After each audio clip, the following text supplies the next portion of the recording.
It's working. Now, there we go. I'll hang it up here and he'll call me back and I'll get back. Okay. You're on, my dear. I just want to let you know we had a little trouble there. Ladies and gentlemen, the hobos and ants, cross-eyed mosquitoes and bow-legged ants, we are theoretically ready. Give him a round of applause. He's going to read the announcements as you might want to know. Welcome to Sacred Grounds with Dan Three Elbows Brady as the current host of this, the longest running open Michael in the known and unknown multiverse, serving up good food and fine poetry since 1972. Tonight's co-pilot is Anna Wolf, the Anna Wolf. Just in case, it's not any of those other Anna Wolfs. Not the. It's not the character in the Ursula Le Guin novel. That's not me. Thank you. Clarity.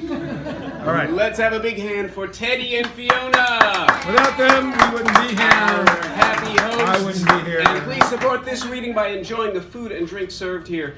Poetry of all kinds, ladies and gents, is welcome here. We respect the mic. That means keeping conversations to a minimum and to a slight whisper, putting phones on mute, vibrate, or spaceship mode, not disturbing the poet while they're speaking. Even if they're disturbed. And keeping to the time limit, usually only 5 minutes, but that can change. If you want to know what is going on here, get on the emailing list or join the Facebook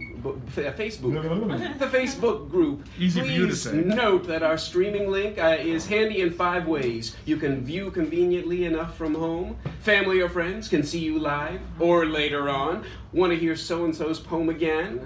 Make fun of the awful poets? You can do that too. And it is a way to put out the word, yours, mine, or ours. Which brings us to the ongoing theme. Never doubt that a small group of committed citizens can change the world. Indeed, it is the only thing that ever has.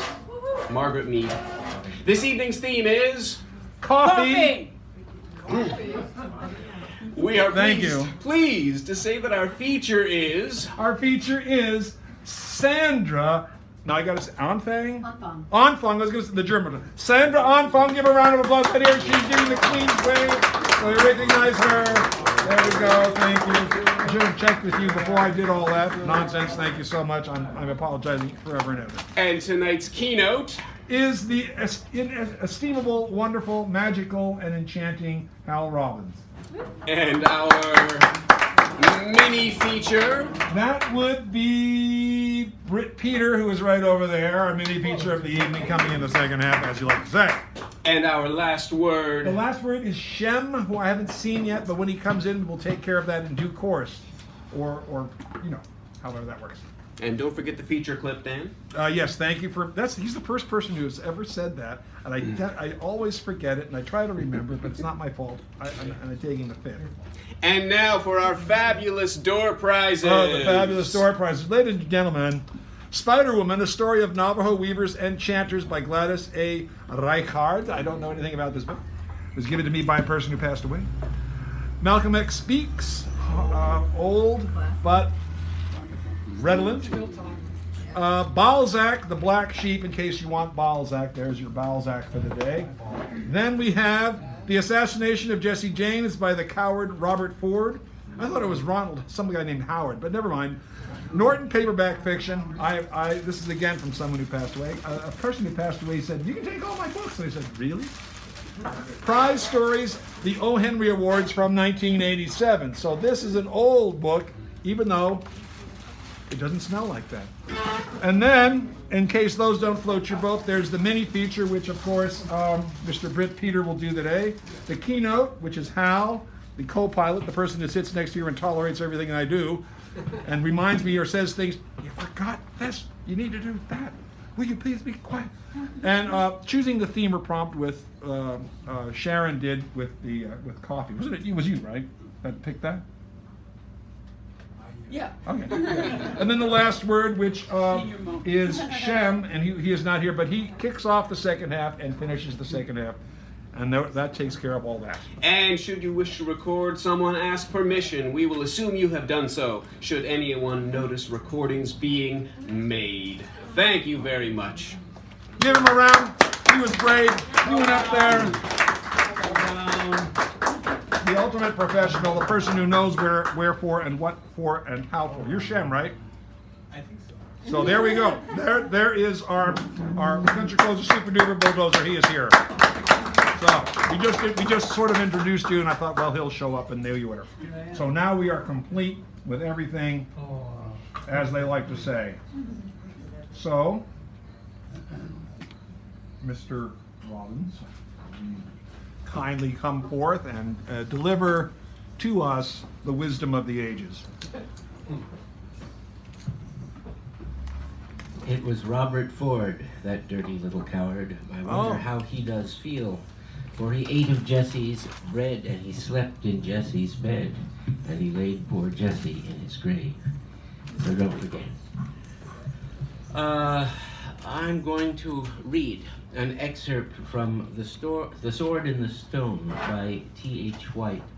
In this book, the enchanter Merlin changes the future King Arthur into various birds and beasts as part of his education.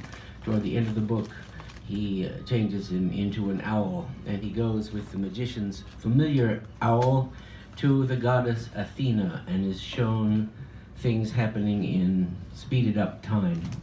And I wish I could do the whole section, but I'll do the last one. Before anyone knew he was King Arthur, the boy was called the Wart. The next dream, said Athena, is called the Dream of the Stones. It is the last dream she will give you, added Archimedes, and this one goes at 2 million years a second. You will have to keep your eyes skinned. Wart saw a darkness in front of him with lights in it. The dark was so dark that it was like lampblack, and the lights so light that the coldest blue fire of diamonds could not touch them. The harsh contrast between them made his eyes ache. He was looking at Sirius, actually, just as he had been looking at him a few hours before, but it took him quite a time before he realized that he was looking at a star at all. There was none of the mellow velvet which he had been accustomed to see through the Earth's atmosphere, but only this fierce emptiness of black and white. And besides this fact, the constellations were in different positions. It was a few thousand million years ago, and all the shapes of the evening have altered since then. The nearest star, which looked the biggest for that reason, burned with a roar of terrible gases, and another star was coming toward it.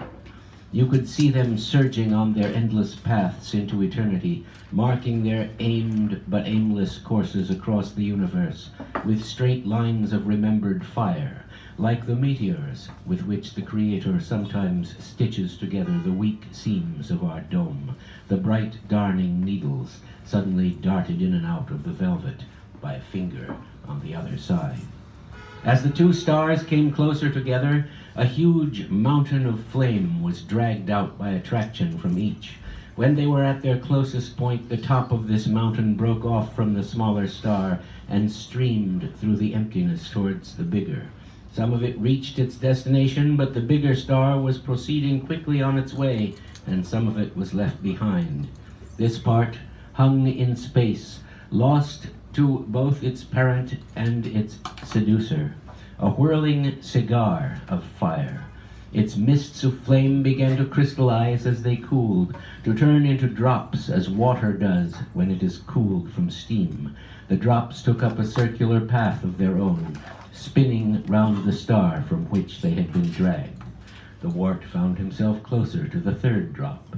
Its haze of incandescent worms crawled in and out of it, formed into funnels and whirlpools, crept over its round surface, sometimes leaped out into space, curled over, and rained back. They were flames. The light died down from far beyond white to blue, to red, to a dim brown. It became a ball of steam. Out of this steam, a smaller ball shot out. The first ball shrank and was a globe of boiling water. The water began to cool, but the fires still burned inside it. They convulsed the surface of the water, threw up great continents and islands of the interior rock. The centuries were passing so quickly that even these continents seemed to bubble like porridge, as the volcanoes and mountains and earthquakes came and went. The unbridled furnace within was still unstable, until quite late in the dream, the globe did not always spin on the same axis, but lurched over sideways as some stress gave way inside. The lurches destroyed continents and made more. The wart found himself closer still. He was actually on the globe and facing an enormous cliff. At 2 million years a second, the cliff's mountain moved. It was alive as the trees had been, and roared most dreadfully. It fell, it folded on itself. It shoved itself along the surface of the globe, pushing a bow wave of its own folds for miles. Its great rocks split and powdered, pouring stone torrents into the heaving sea. The sea itself grew tired of the mountain, made it to sink down and to be covered. Another convulsion threw up the remains again, streaming. Round the foot of the chastened mountain there lay its powder and its pebbles, great rocks worn smooth by the sea. The rocks themselves broke and were scattered, the sea always rolling and rolling them together between its hands until the tiny fragments were often as round as their mother had been, the globe. A green scum formed over the sinking mountain, a haze of color which was still sometimes dipped under the water or lifted high above it as the earth undulated. The trees came, but their voices were quite drowned by the slower howling of the mineral world, which twitched through the millennia like a dog's skin in sleep. "Hold fast," was what the rocks thundered. "Hold! Go here!" But all the time they were broken apart, thrown down, and then their hold broken. There was nothing to be seen of the mountain except a flat green plain which had some pebbles on it. They were bits of the cliff which he had first watched. The dream, like the one before it, lasted about half an hour. In the last 3 minutes of the dream, some fishes, dragons, and such like ran hurriedly about. A dragon swallowed one of the pebbles, but spat it out. In the ultimate twinkling of an eye, far tinier in time than the last millimeter on a 6-foot rule, there came a man. He split up the one pebble which remained of all that mountain with blows, then made an arrowhead of it and slew his brother. Wow. Thank you. Al Robbins, ladies and gentlemen. Oh, there it is. He's taking the attribution sheet, so whenever you read a poem by someone else, I give you the sheet so that way you can you let me know who and what, so I don't always say Charge of the Light Brigade by Lawrence Ferlinghetti, who didn't write that. Anyway, I'm going to read the next 5 people so that they know where they are. Actually, they're here, but you know what I mean. So we have Bob, then Jane, then Buford, then Owen, then Thoth, right? I said it right? Okay. And so that's a set of individuals who will be playing music. And they are new, so when they come up here, remember we treat new people in a very specific way. We give them the treatment. Kanar already knows about that, but he doesn't have to worry. And then Marcus Aurelius has sent his regrets. He's still busy decomposing. So Bob, are you going to read from there? All right, so Bob is going to read from there, and then we'll have Jane coming up to the mic, as I recall. Thank you. I'm going to read one poem by John Asbury because it happens to be one of my 2 favorite poets for them to do. This is called The Old Sofa. Speak up a little, Bob. This is called The Old Sofa. Is that better? No. That's better. The Old Sofa. Can you hear me now? Yeah. Hello, I have to go in a little while. Well, maybe later, if at all. There hasn't been better in the average atmosphere. After dinner, we're turning all the lamps into magic lanterns. You'll see who knows better. The camera began taking pictures. If they'd like some again after the day, after tomorrow, they can have it. One genius, Rocco, 2 or more, I know, tell them I say, and they kill and kill. Eagles don't count anymore. If you hadn't seen one, the stage spot was finishing life.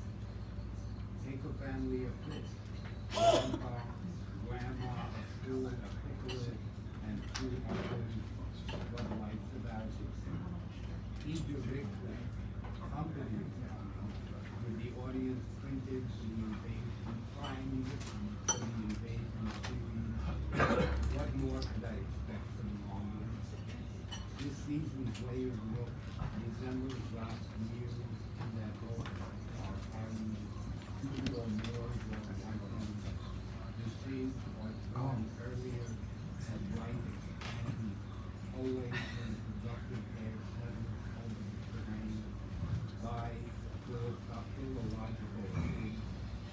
Friends died down with me. Shouldn't have done that. Out past the road, I'm taking the room to express. Out past the way, It is recording, but we know. Nanny's propaganda film, if she would have known, insisted they hadn't replaced. And that's another thing about this. Washington, That's right.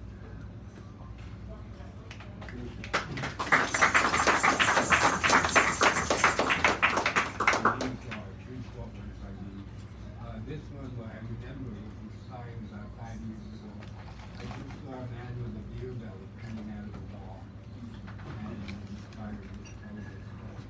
The plaint no one can wit, nor broadly a compliance shall hit or thus through bank checks, envelopes kind, men's ink, kindly feminine, your of Tinder gold into the blue, conqueror moon with sun stripes, one weekend together with a child, nor or never together both, forever core present tense, to take a license city senseless, to carry out a pen's no throat, to learn one dead or outlast this.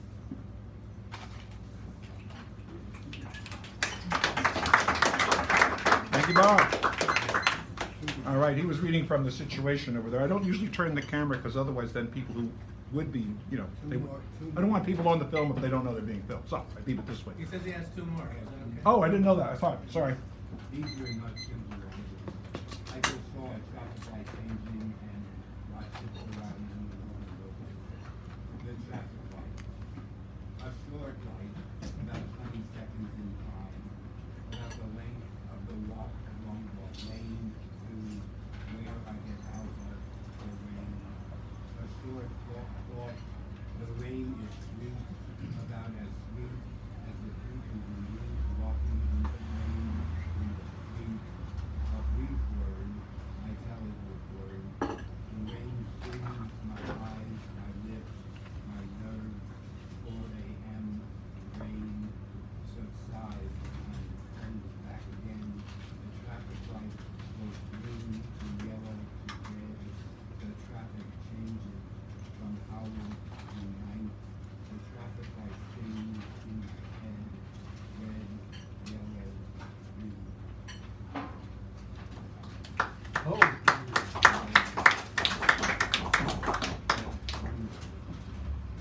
Because I saw them dancing in Eden, the very children who had no shoes, and they were dancing in the summer grass, and it was summer for shoes. The hunger that was theirs this day had turned to hunger for the stream, and they were dancing in the stream. I saw them taking the stream. The sun was dancing in the sky, and breezes blew so merrily. The children dancing for you and I. The people danced for you and me. I've never danced so happily. I've never danced so free. As you and I were dancing there, we too exceeded All right. Sorry about the earlier. I couldn't hear it.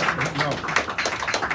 All right, and now we have Jane, Buford, Owen, then Thoth, Kanara, Tommy, Sharon, Louie, then Dander Beeps.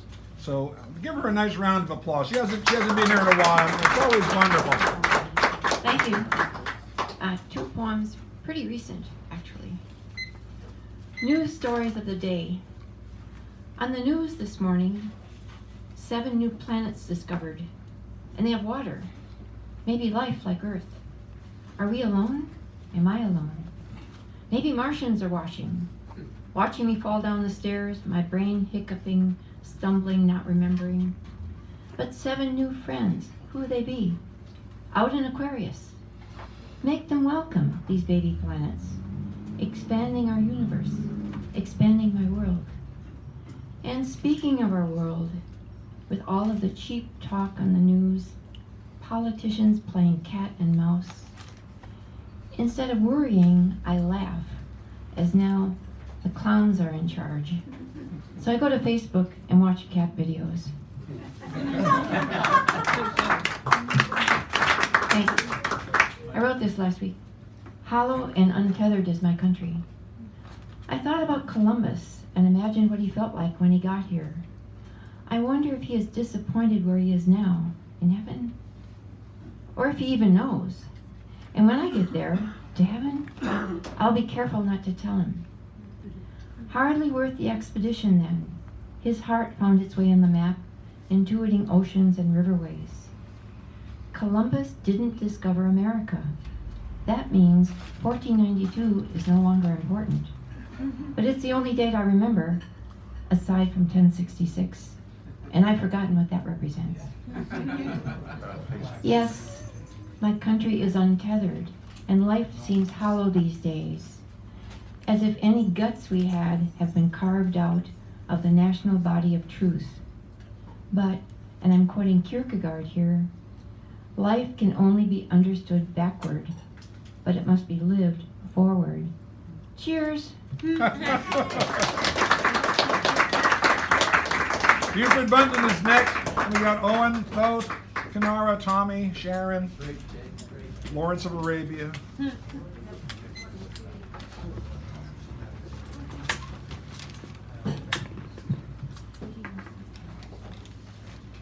This is called My Family.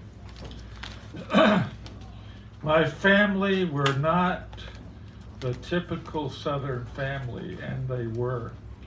We were not, quote, rednecks, quote, in the typical sense, and we were.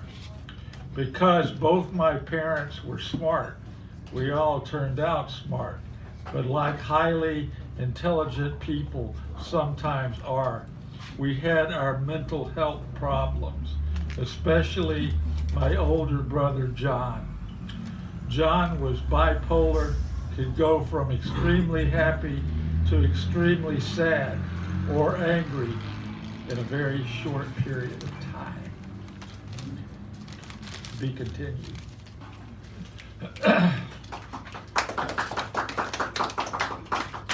This is a little saltier. What else can I say? You say goodbye in Union Square.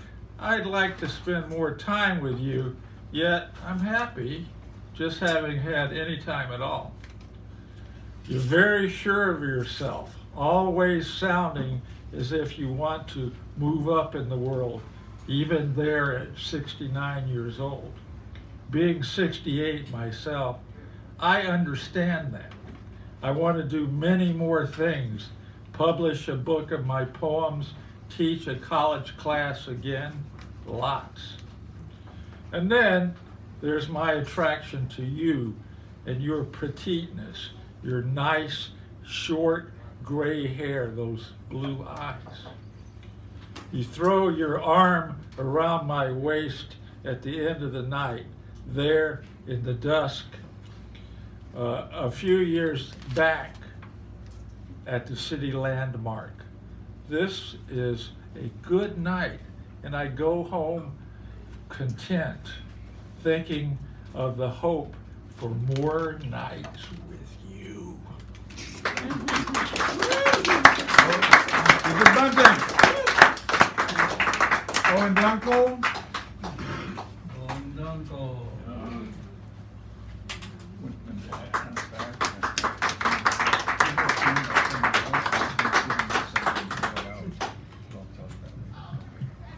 Hey, thank you. Can everybody hear me? Yeah. Okay. So cold the air. The day after the sunshine, so welcome after the sad stare of the bad rain. The roaring wind that came from somewhere around December invited it to stay and say something. It said to February, "My feet will not always be here to stay."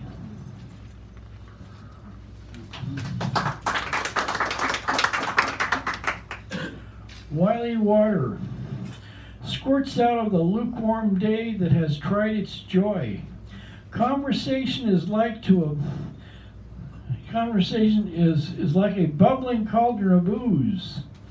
Conversation in the little cafe is like a bubbling cauldron of ooze. Life is like this, not like that.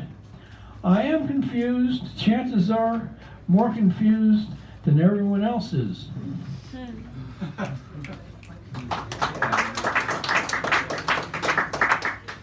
Sonnets 2:26:12. There is this day, the afternoon sun, the death of the imagination. No quiet all around me. It is the imagination, the result of plenty of noise. More noise? The noise of the fire engines, sirens is painful to my ears as a sunburn is to my skin. Some people may like that sound, the noise. Maybe there is no fire at all, but some people like the sound. Some people like to go naked in the snow. The rain, others naked in the snow, the rain. Others like to listen to the sound of sirens as though they were listening to the sweet sounds that do not cease. A symphony by Beethoven, a concerto by Mozart.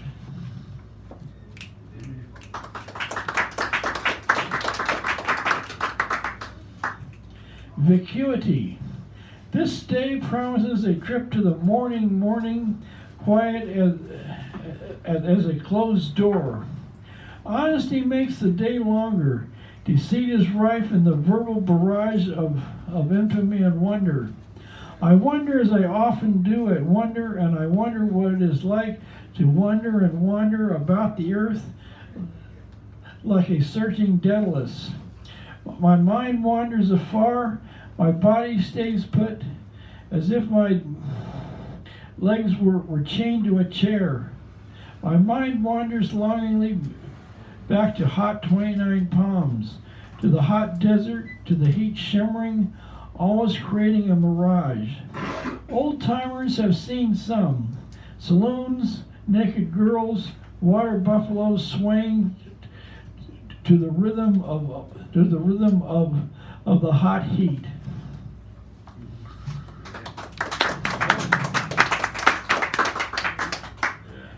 A quiet poem on a noisy day, after William Carlos Williams. Waves restaurants, the Bay Street Mall. Funny looking shops, wise with their babies, as I gawk my way among the busy tourists. A slick gash of real life. As a papier-mâché sea captain goes down with his ship, the SS the Curio shop with painted t-shirts saying that you are as passive and as content as the lapping waves of Aquatic Park.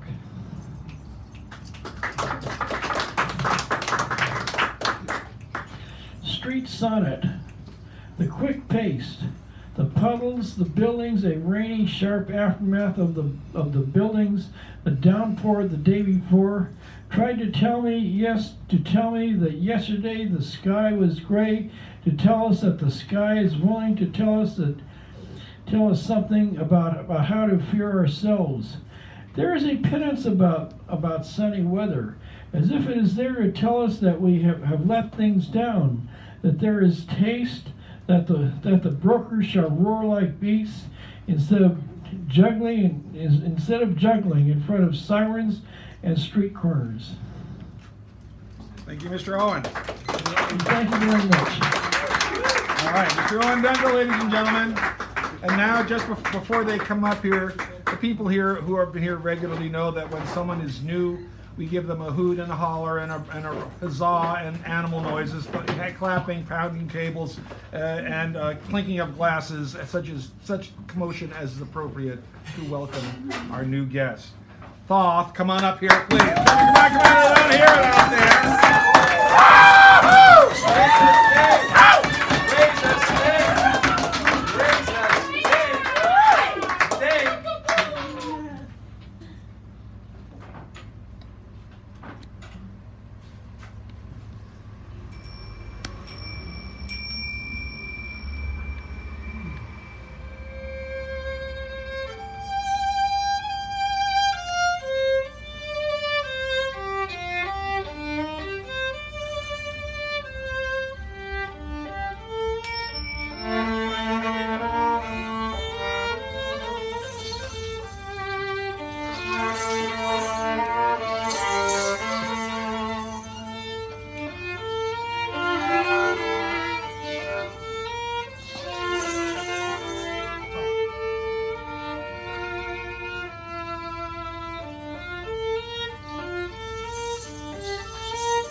오늘은 사라진다 세계 세례 오늘아 살아낸 미어 살아낸 시를 오늘내 살아낸 예 오늘내 세례낸 하오 허예된 나라진 일 둥둥둥둥 댄댄댄댄다 호원댄돈돈 댄사 헤레 나오 헤레니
I moved this around to try to capture in the flow when, so.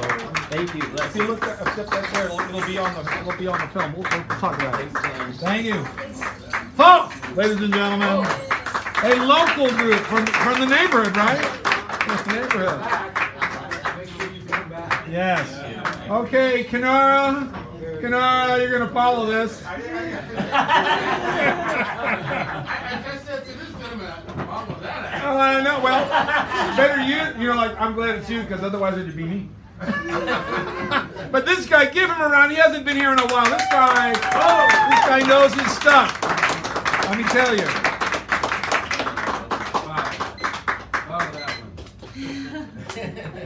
Has the world gone completely mad? Has the greatest creation of all species lost its way? Today I say humanity, it is up to us, the human race, to look deep from within the souls of your very being and stand up. I say stand up and shout with every breath that you can muster. I refuse to sit back and just occupy space, breathe, eat, defecate, and die. Oh yes, why my soul cries out for freedom of these beasts. It's up to every color and every creed to do what's right. I picked up paper and pen to write the facts because I'm tired of these so-called fat cats and capitalism with their propaganda lying lynching machines, and racism is smothering Mother Earth. It hurts my soul to walk down the street and see people with no shoes on their feet. Concrete is where they sleep, with no food to eat. And every day, thousands upon thousands of people pretend they don't see the ridiculousness of the homelessness and the hopelessness. And if I dare turn on my television, which tells lies to your vision, I'd be even more numbed out to the dumbness of the so-called reality shows that only show more and more crap. Here's an example of the direct-to-consumer advertisement. The true minority is playing with people's happiness with infomercials telling me that I'm out of control with a mental disease this or mental disorder that. Simply wanted to control every aspect of your very being through the DSM-5. The Diagnostic Statistical Manual on Mental Health, collaborating with the FTC, the FDA, the pharmaceutical industry. See, psychiatry is an industry of death. And the APA, the American Psychiatric Association, is only strictly sickly hills.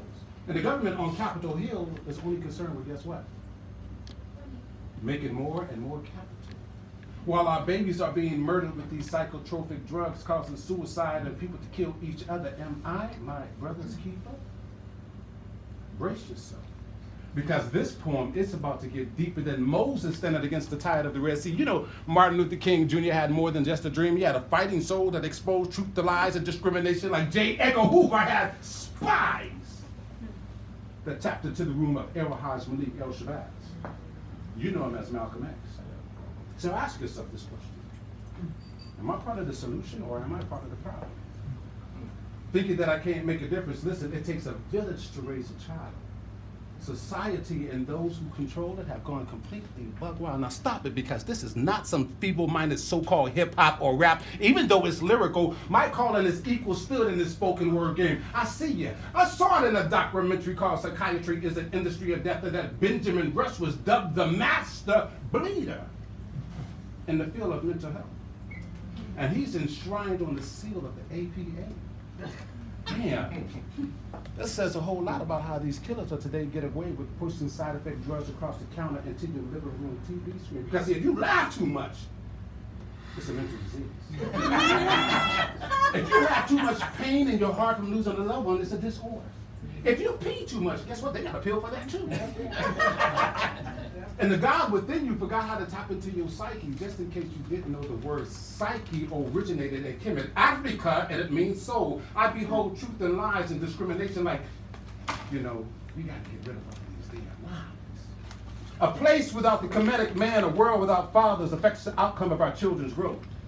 You see, we're needed not in prisons, but instead in our homes, in our schools, in our communities. It is up to us. We must positively show them and teach the children not to be foolish. Equip them. See, our women can't do it all. Slavery, drugs, pistols, and the hood was screwed final color. Another one bites the dust, laid out, stretched out in a line of white chalk. See, that was the plot from the beginning. They never taught that we invented mathematics, science, And furthermore, Socrates, Plato, and Aristotle, the Greeks, were not the first psychologists. It's a farce created by a group of lionologists. Excuse me.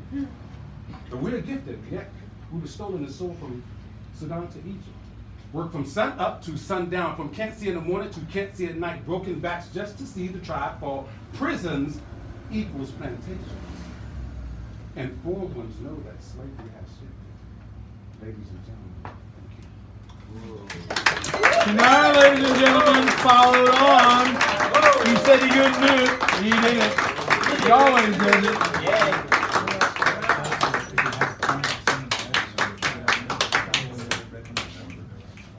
Just ask you that. I'm sorry to ask you. All right. Tommy? Tommy, ever call the makeup? Wait a minute. Can you move this like this? Just that way the green is behind you. And I can call you by your Irish name. Tommy ever call the makeup?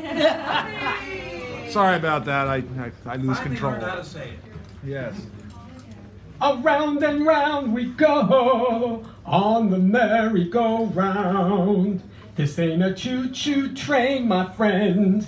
So let's go around and round and round again. I was on the merry-go-round that hot summer night, but not at an amusement park. Though some of us thought of it that way. It was the name given to a cruising area in Philly's gay ghetto, as we affectionately called it. As soon as it got dark, cars started circling around the block, drivers looking to make eye contact with someone walking past and wave them into the front seat, then drive off to have sex. The cops were around most of the time, so it was a constant cat and mouse game. There was no crime in going around a block over and over and over again, though cars got stopped, sometimes ticketed. No crime in walking a sidewalk, though cops would stop you and threaten you. Neighbors didn't like it. They feared it brought down their property values, lured crime into their neighborhood, disturbed their peace and quiet. Theirs was a block of expensive houses in an area of mostly renters, and though they tried their best to stop it, the merry-go-round flourished for decades, a favorite spot for closeted married men seeking a little relief from the confines of marriages that didn't give them what they desired the most. Despite the risks, it was more appealing than the dark, crowded bars run by the mob and protected by payoffs. It was illegal to serve alcohol to homosexuals. So greasing the palms of the boys in blue was the only way to keep their lucrative businesses going. That particular night, I was motioned into a dark alley by a guy who had been cruising me. We never said a word to each other. He simply grabbed my crotch as I leaned up against a fence. He could have been a CEO, a politician, priest, father of 3 or 4 or 5. On the merry-go-round, you were nameless. It didn't matter where you came from, what your politics were. You were blameless. You didn't have to be ashamed of what you did. No one would judge you. When we finished, he broke the silence, which surprised me. Usually, guys just walked away. Wonder what Pearl Buck thinks of what goes on around here. Pearl Buck? The writer? I asked. Yeah, that's her house, he said, pointing to the one behind us. Who didn't know her novel, The Good Earth, about poor villagers in pre-World War China? It was required reading in the schools. She had won the Nobel Peace Prize for it. I stood there for a few minutes after he rushed off, staring at the back part of the lavish turn-of-the-century Beaux Arts-style estate, imagining her with binoculars at one of the darkened windows, curious to study the natives who gathered around her house every night in a ritual that left us going around in circles. I wondered what Pearl Buck thought of what I just did.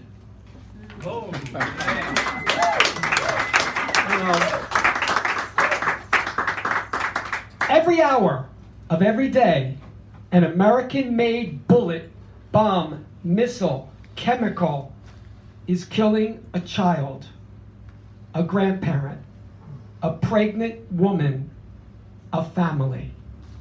Every hour of every day, an American-made weapon of mass destruction is leaving a countryside in ruin, destroying a school, a water system, obliterating power lines, leveling a field that once fed a village. Every hour of every day, America spends $32 million on wars, $10 million for interest, over $4.5 trillion since 2001, while children in America go to school hungry. Millions sleep on the streets, and Congress cuts food stamps. Every hour of every day, Americans just don't give a second thought to, don't give a damn about the wars being waged and the children being killed or orphaned, the slaughter being done every minute, every hour, every day, every year, year after year, decade after decade, in our names. Thank you. Wow. On the Agricola Mecca, Sharon. And now the deliciously wonderful Sharon Scott Kish is coming forward to elucidate, illuminate, and prevaricate. No, not prevaricate. That's Trump's job. He prevaricates. As we like to call him, the great suckhole. Sorry. Today was about coffee. Yes, dear. Okay. Coffee. Coffee makes you black. As a child, I heard adults say, don't give that baby too much coffee, it'll make it black. Coffee. Aha. A good cup of joe. The smell, the sound of the percolator, the magic of the coffee bubbling, and the clear cap, perking coffee, spilling into the sizzling liquid and hitting the heat. Someone get a dish rag and wipe it out. Many late nights smelling the coffee. These are the nights after my grandfather had come home, late after a lodge meeting. A game of gambling, drinking, and maybe a little womanizing. Ooh. Sometimes watching him slurp coffee from a saucer, strong black coffee with pet milk, yum. Pour it into the saucer, blow, slurp. The term saucer coolers comes from any black person with big lips. Sometimes I would use my tea set and sit with him and blow my little saucer. These are the first memories. As I grew older, coffee houses. Oh boy, I loved them. My parents told us we couldn't go. Men. It's only coffee, but they're beatniks. Okay, find your favorite coffee drink, go, don't tell anybody. Okay, but go back. I'm visiting my Aunt Billy. I'm about 2.5 years old. I have to go to the bathroom. Oops, it's late at night. Wake her up, she takes me down the hall. On the shelf is a can. Oh my God, an Arab, yellow robe, turban, drinking a cup of coffee, crescent moon on his robe. Scared what was coming shit out of me. I screamed and cried, terrified. Took me many years to overcome that. The beat poems are gods to us. They're rebels. The guys are rebels. We love them. Staying up late to watch Steve Allen, Ernie Kovacs, Playboy Club. I'm off to college. Now you can openly go to coffee houses. Black turtlenecks, black pants, black flat shoes, black berets, black cigarette holders. More coffee. Denver, Colorado, Le Taureau, the Green Spider, Exodus, Smothers Brothers are playing there, the two of them for $50 a week. Also, Judy Collins, a local girl. Anyone traveling sleeps on your floor. More coffee. Learn to correct your parents. It's espresso, not espresso. Lloyd Cabbage is drawing caricatures on the wall at the sink in Boulder. More coffee. Caricatures that will always stay and more to be done. He's redoing them. He's redone them. Boy, Robert Redford's one of them. He was a waiter there. Okay. Dorm. It's better than dorm food. Dorm food is shit. And we are eating leftover pieces of pizza, leftover beer pitchers, and coffee. Off to San Francisco, spring of '65. Find a place to stay. First place we go, City Lights Books. Put your name on the wall. Find your friends that are here. Head off to coffee houses. More readings. Know exactly where to go. Put your name there. Put your name here. Put your name everywhere, but put your name out there. Sausalito, Monterey, Carmel, local neighborhoods, Union Street, Hay Street. The town is wild. Beats, swingers, hipsters, free speech, revolutionaries, all meet at the same time over coffee. Drinks, a pipe of pot, lovers meet over coffee. Business deals are made, sometimes cocktails, but usually over the last cup of coffee. Now, the next rundown has discovered coffee. Here we go. Let's reinvent the fucking wheel. Let's go up and ask for it some obnoxious way. Ways in Italy, they don't drink cappuccino in the afternoon. It's a morning drink. But we have to make the wheel. Standing there at 7 a.m. in the morning, ready for your cup of coffee, some bitch behind you is, I'm in a hurry. Honey, the fucking world's in a hurry. Slow down, take your change out, and then put your hand on your hip and take your time to get your fucking coffee. Straws and coffee? For God's sake, what is that? Okay. So now, here we go. You had your coffee, and now you've got to listen to the music. It's pseudo-Italian, Brazilian, soft, easy, even run, and don't ask for to drink with a seven-step person. I'm in a hurry, okay? 7 steps, 12 steps, whatever steps you want to take. I got to go. You read the paper, you read your books, but there's nothing on the walls that's interesting. No poetry, no posters, no announcements. It's not a gathering place. It's a place to take your laptop. Well, you keep going, you keep on, you drink your coffee. But you have to remember that in other countries, there are lots of little old men that are sitting in squares. They're playing dominoes, they're playing cards, they're drinking coffee. And the coffee has awakened them in the morning with its perk, and their wives are putting the coffee on. They're saving the coffee grounds for the beautiful flowers in their wives' yards, and they're meeting each other for a nice cup of coffee. And, by the way, next time you go to a garage sale, like I did, look for that Hills Brothers can, because they're out there with that genie and that Arab on a cup of coffee. Oh. That's Scott Kish, ladies and gentlemen. And now Louis. Yes. Louis, then me, then the cursive writer. I thought it was the cursing writer, but it's the cursive writer. And then Sandra, our feature, just so you know. Same difference. Thank you so much. All right.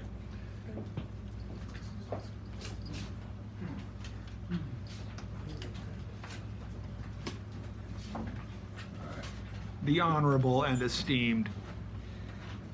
I doubt any of that very much, but you haven't finished. This is from Traversing the Void, and I'm going to just read a little passage from, I'm going to read the second section quickly.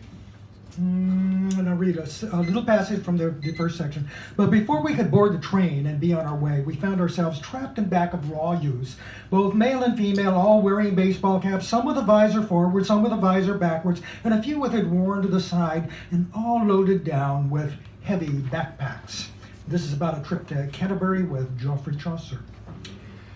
We were in the train now, wedged in narrow seats between baseball caps, backpacks, and bellies. Chaucer nearly got whacked in the head by a rotating female backpacker, but dodged her pack just in time. Looking around the train, he asked, "Who is that fellow over there?" The fellow he referred to was a dignified-looking older gentleman with odd goat-like hair and beard, who was dressed in a suit and wore no baseball cap. Charles Dickens, I said. I met him a few days ago, or at least his ghost, that ye old Cheshire cheese off Fleet Street in London. I didn't know he was going to make the trip. Very astute-looking fellow, said Chaucer. Astute indeed, I said, but before I finished, the voices resumed. Astute as disputare words used like weapons win the war of words. Sharp arrows of thought pierce the dullest of minds, and the surly and the early keep calm curmudgeon at bay. Calm curmudgeon at bay? Was this voice now mocking us too? I decided to ignore it and continue with my thought. Astute of another age, I said. An age of corruption and human degradation. Oh, we had plenty of that too in my time, said Chaucer, but all of the wars tended to mask it. Wars make poverty look pleasant. A female baseball cap had struck up a conversation with a male backpack, and Chaucer and I listened. What are you going to do in the fall? She asked. Get my master's degree, he said. He was a serious-looking young man with stylish holes and distressed jeans that looked nearly new despite the holes. In what? She asked. I don't know, he said. Maybe political science or poetry or environmental science or... Have you written poetry? She asked. No, but anyone can. It's just a bunch of words. And political science is about the same thing. It's your opinion versus theirs. Who's to say who's right? Environmental science is a little more demanding. You have to know stuff. The young woman looked a little doubtful. What about you? The young man said. I don't know, she said. I've been so many places. I'm confused. Catacombs, pub crawls, cathedrals, more pub crawls, gardens, more pub crawls, royal palaces, more pub crawls, towers of this and towers of that. Methinks the young lady needeth to go home, said Chaucer, and take a mental enema. Yes, I said, clearing the mind, even in the age of texting, sexting, and instant communication, still has some value. As to the young man, Chaucer continued, he wants to be a master of something, but knows not what. I think he might start with a what, including his own mind, then decide if he wants to be a master of what. And is poetry just a bunch of words? St. Thomas, protect me from these people wearing baseball caps. Then the voice, churn the churlish, liquor for the licorice, vitriol in a vacuum for the vacant, and now the recalcitrant calamari grin, the best Bible buzzard recanting cant. Both Chaucer and I chose to ignore the most recent bunch of words spoken by the voice. A nearby belly was crinkling a cellophane bag loudly in preparation for consumption of its contents. I wanted to see, I wasn't sure I wanted to see that. At the same time, I noticed that youth was avoiding the Dickens. Truth to tell, he didn't look very cool. In short, there were empty seats on both sides, which gave me an idea. Shall we join the Dickens? I asked Chaucer. He agreed that we should. We moved 2 rows up, and I introduced Dickens to Chaucer. Charles Dickens, Geoffrey Chaucer, I said. I am sure you have heard of him. What a pleasure, said Dickens, but who or what has dug us up and put us here? I was resting so peacefully in the other place. Oh, you sure? Me too, said Chaucer, who had been studying Chinese on the other side in anticipation of a trip to Xi'an, the ancient capital of China during the Tang Dynasty. Those were real poets back then, Li Bei, Du Fo, Wang Wei, but I agree with Charles. I thought I had completed my earthly tasks here. I think your observations, insights, if you will, are required, I said. I fear, said Dickens, that this may be a job for Shakespeare. I am totally confused by these people. End of that section. Thank you. Louis Motin. Okay. Just like when I go up there, see if you can, make sure I'm free. Yeah, because I can't do it from up there. Ladies and gentlemen, thank you for all your attentions and your misguided apprehensions. Sorry about that. All right. So, am I good? Oh, she says I'm good. All right. So I actually have an agenda here. Really? Yeah. Usually I ask people to pick something randomly so I'm not responsible for what I read. Completely. Where is your heart? Right here, right now, this very moment. You know what I mean? Not just the percussive muscular motions marking your moment-to-moment measures, but that singular part that knows every little thing. Yes, that unending part. How it takes you and where it takes you and why you go along with that intimate, emotive feeling of, that's the ticket. Where is your heart when you dearly miss its peace, when you cannot take its pain any longer, and you ask it to please, please just stop the ache that comes as steadily on as each regrettable beat does, each memory that comes or goes with each and every breath, as each hope or wish follows on. Yes, where is your heart tonight? What is it about? What are its intention? How does it figure in your life? What plans do you have for it? How do you hold it dear? How do you protect it? And what does it want of you? What is it always asking?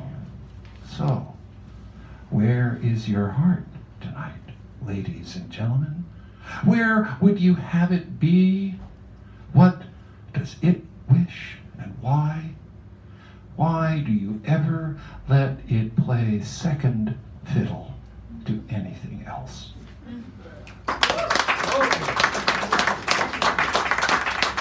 And you'll notice with this one there's a theme. Coffee. Longing spelled out. In your eyes, I saw so much that one night. There was the moon in its crescent phase with Jupiter just to the left, and there was Orion's belt glittering just below the slight galactic haze. It was all in there as we embraced, and our hearts beat with one another's, and there were whispers, warm breath gracing our cheeks, and how lips touching barely, at first slowly found the nape. Oh, the soft fingers twined. Silly, I know, but it was joyful. This, then, is when I forever fell in love with time.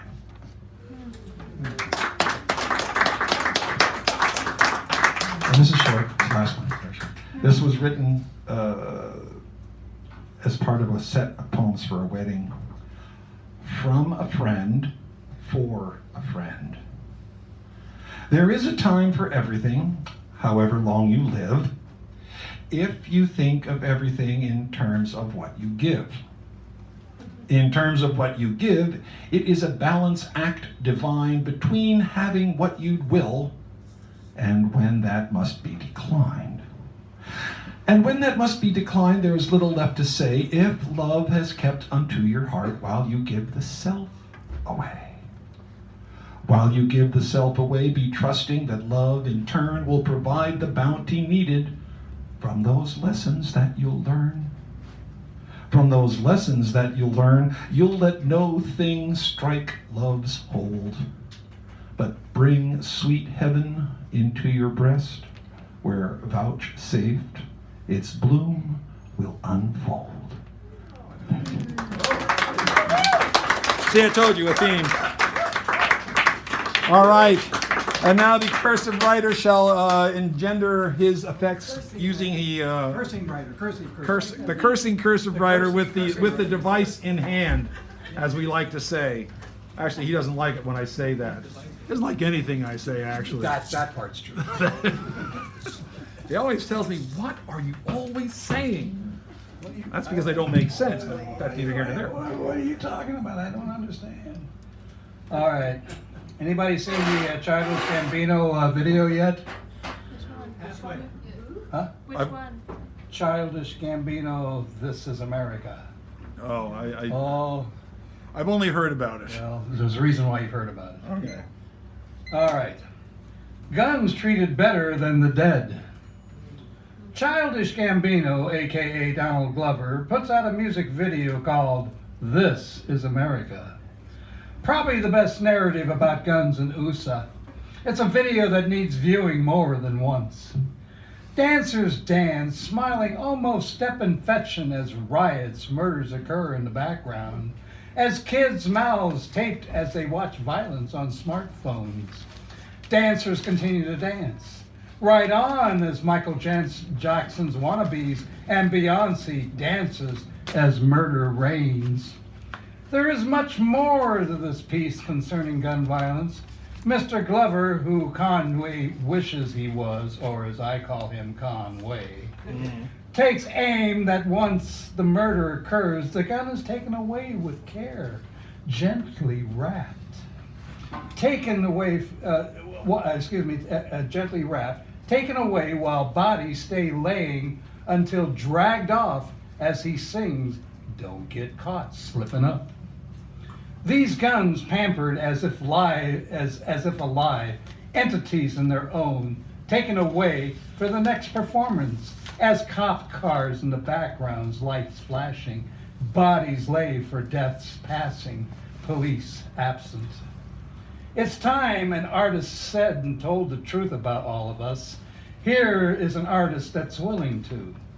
There are artists and writers who have done so in the past, and are still doing it. But since someone like Childish Gambino comes along to shake the citizens of USA the hell up, thank you. Now let the conversation begin without these pampered guns, so young men don't have to carry guns just to survive.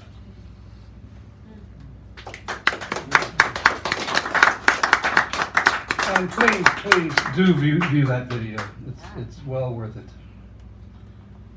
This is called I Am. Anybody know a conga player who's bored and wants to do something? Contact me.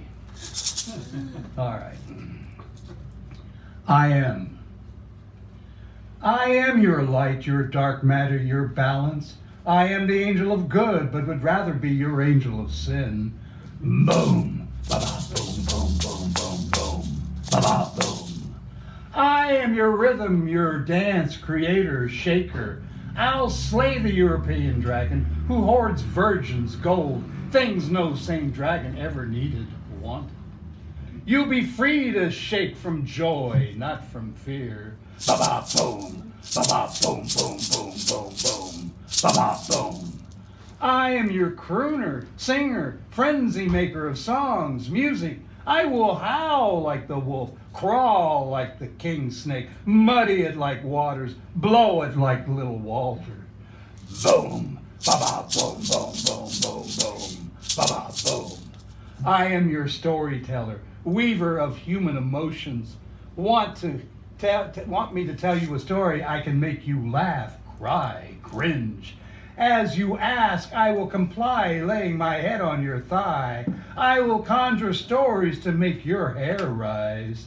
Boom, ba-ba, boom, boom, boom, boom, boom, ba-ba, boom. I am the harvester of love, not its beads. I need love so I can make love. Trite, you betcha, but what you gonna do? Ba-ba, boom, ba-ba, boom, boom, boom, boom, boom. Ba-ba, boom.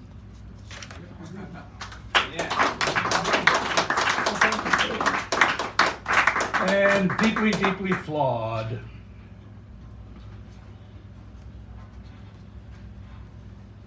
Oh, how deeply, deeply flawed the Usan Empire is. Claiming we're a Christian country, not. We should be living these wonderful Christian values, but I think USA's working for the other guys. Christian values require them to condemn abortionists and women receiving them as baby killers. Some gather, taunting them as far as killing them.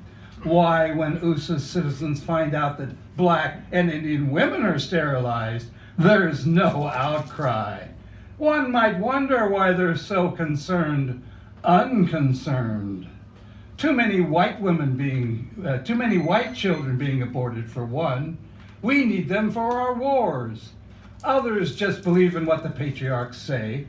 Some just believe it's murder. But it isn't. It's not near conscious or viability. The killing of men, women, children alive, fully formed because they have what we want, now that's murder. But most say nothing about these killings. These killings gain money, property, resources. They're happy just to be able to go shopping. Community. What community? You have no community. Killed it in favor of Walmart, Whole Foods, Amazon, Facebook. Where once money stayed, now flows away from you. Now you no longer have a local baker, shoemaker, iron worker, diner, grocery, clothing store owners, workers. All money flows away from you. Neighbors barely know each other. They flow away like money. Strangers move in, remain strangers who run, hide. I say hello, hello. You say goodbye, goodbye. Yes, this is a deeply, deeply flawed. The cursive writer, sometimes known as the Sanderell.